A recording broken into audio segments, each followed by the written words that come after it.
All right. Hi, juniors. It's Miss Von Lincoln here. And we're just going to talk a little bit about all things for juniors and what you might need to know for the rest of this year and beyond. So first up, we have some new faces in the counseling office. So in case you did not know, we do have two new counselors joining us this school year. So Mr. Green has last names A through D. If your last name starts with the letters E through K, you are on my caseload.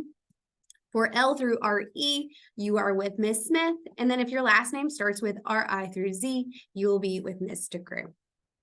So today I'm going to briefly cover some topics that are about post-secondary planning, life after high school, and starting to plan for all of those college and career decisions now.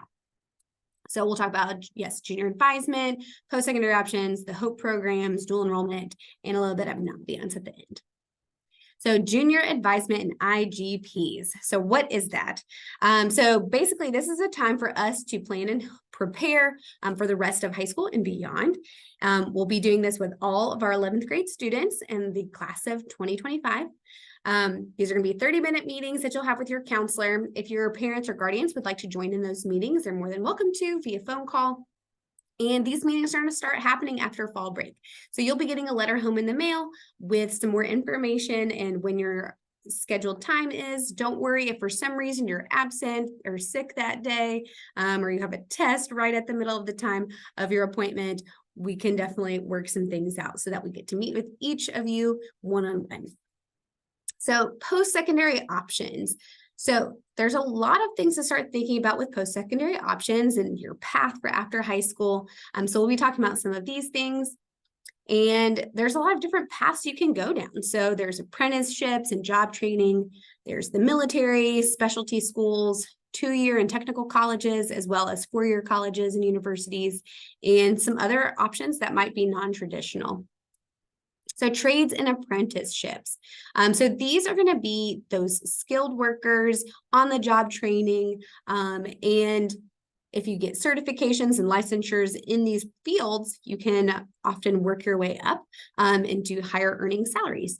So some examples might be like an electrician, firefighter, aviation technician, welder, nurse, legal assistant. There's all kinds of different trades out there. Apprenticeships in the workforce.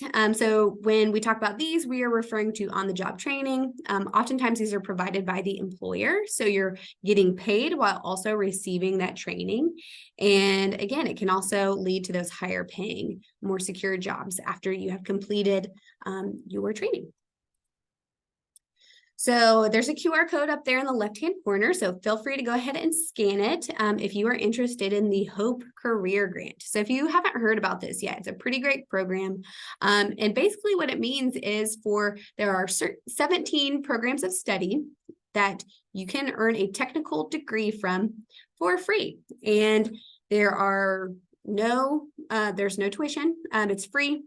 It's just how you have to get it in one of these certain fields, and there are certain schools that accept it. You don't have to have a certain GPA to get in, but you have to maintain at least a 2.0 once you're in the program.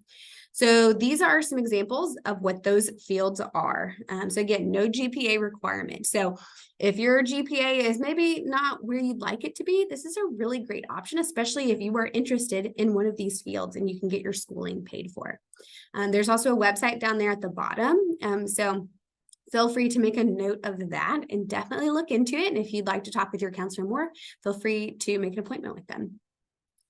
Military and military academies is another option. So those military academies are very competitive. And so we've had students go through those programs before with that application process, and we're happy to help if that's the path you decide that you'd like to go down.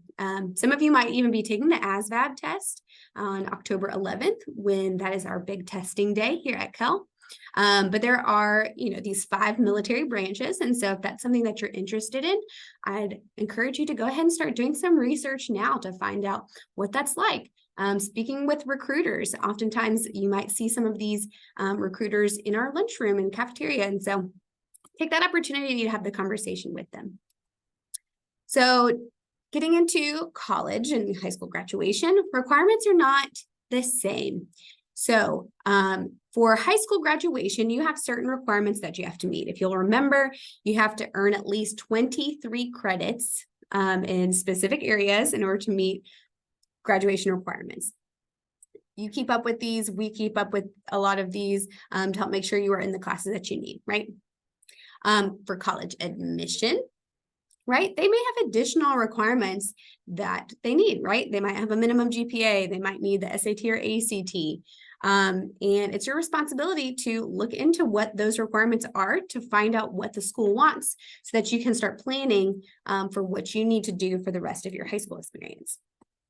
When we are referring to college, that's kind of the umbrella term for a specialty school, a 2-year or a technical college, or a 4-year college or university. So if you've ever heard of like an associate's degree, that's a 2-year degree. A bachelor's is 4, and then beyond that, it gets even higher, right? So master's would be 2 extra years on top of that, and on and on and on. So getting into college. So this is a process. So I'd highly encourage you to go ahead and start now if this is part of your plan, right? So right now you should be researching those colleges online that you're interested in, going to college fairs, starting to create your list of schools that you're interested in. Okay.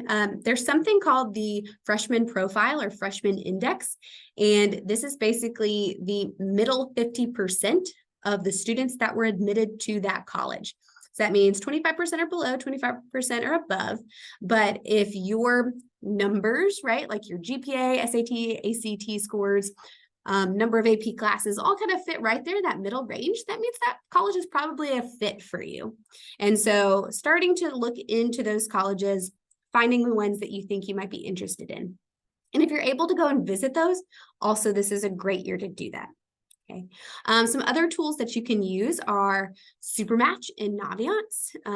That's under the colleges tab, planning those college visits. Colleges will often come to our school, so take advantage of time to meet and talk to those individuals as well. And you're trying to find some balance here. Okay, so we talked about a little bit about fit, but you're also looking at some safety schools where maybe you are in the upper 25% of the students that they previously admitted. And maybe a reach school. So maybe you're in the bottom 25% of students that they might admit, right? But it's possible. So take a look, find a good balance, and try to narrow it down to maybe 3 to 5 schools that you're interested in. The application process. So some things that you'll need to know. You won't be able to apply until your senior year. So those applications don't actually open until August. So there's nothing you can do ahead of time to physically apply. But you can do all of that research and preparing ahead of time, right? So knowing how to access the application, knowing how to request your transcripts, right? These are going to be some other things that you'll have to do eventually. Going ahead and taking SAT or ACT scores if the school requires them. Okay. But also knowing that when it does come time to apply, you are going to have to request that transcript. You probably have to pay an application fee. There are waivers available for students who receive free and reduced lunch. And you might need some recommendations. So starting to think now of who might you ask to write you a letter of recommendation when the time comes. And then also paying attention to deadlines because they are firm. So there is no assessment accountability for college applications. The deadline is the deadline, and they're not going to accept anything late. So college entrance tests. So there's the ACT and the SAT, which you might have heard of. Every time I've talked to a college, they will accept either. They have no preference of one over the other. But just so that you know the difference, because they are a little bit different, it's helpful to take a look and do some research, right? So the ACT has 4 sections: math, English, science, reading, and an optional writing section. There's no penalty for guessing. Your maximum score is a 36 on the ACT, and you can find free online practice tests at ACT Academy. For the SAT, there's only 2 sections. It's math and reading. Again, no penalty for guessing, and your maximum score is going to be a 1600. You can find definitely some free, great online resources at Khan Academy. Again, these tests do cost money, so if you need some assistance, you can come and fill out one of our fee waiver request forms, especially if you are someone who receives free and reduced lunch, and we can help you out there. Some other tests that you might need as you're planning out your next step would be for the AccuPlacer. So this is a placement exam for 2-year and technical colleges, or maybe the ASVAB, which I mentioned earlier, and this is going to be for the military. But of course, you need to make sure that you check in and do your research for what your college requires.